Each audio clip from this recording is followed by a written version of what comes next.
آفرین. طالبان څنګه ولې پاکستان ته غوسه دي؟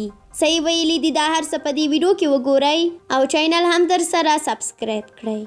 په افغانستان کې د طالبانو د بریا وروسته اوس په پاکستان کې د تحریک طالبان پاکستان د بریا څخه ویره په زیاتېدو ده. له همدې کبله د دې هیواد حکومت په دې هڅه کې دی چې دا ډله سولې ته راضي کړي. د دې لپاره دوی د افغانستان طالبان واسطه کوي او تر اوسه پورې ځینې خبرې هم تر سره شوې دي. ویل کېږي چې د طالبانو د حقاني ډلې مخکښ مشران پاکستانی طالبان هڅوي ترڅو د پاکستان سره سوله وکړي. پاکستان وايي سوله به داسې کېږي چې پاکستانی طالبان به د دوی سیکولر قانون مني.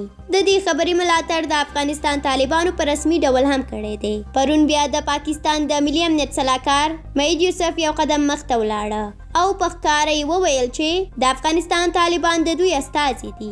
نوموړي زیاته کړه چې د دوی استازیتوب د افغانستان طالبان کوي او هغوی د تحریک طالبان پاکستان سره خبرې کوي ترڅو د پاکستان د حکومت او د دې ډلې ترمنځ سوله رامنځته شي.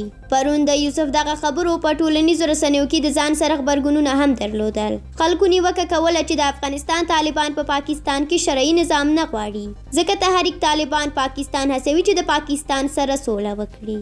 اوس تازه بیا د طالبانو ویان ذبیح الله مجاهد په یو بیان کې ویلي دي چې دوی د مهید یوسف هغه خبرې ردوي چې ویلي و د افغانستان طالبان د دوی په استازولۍ د تحریک طالبان پاکستان سره خبرې کوي.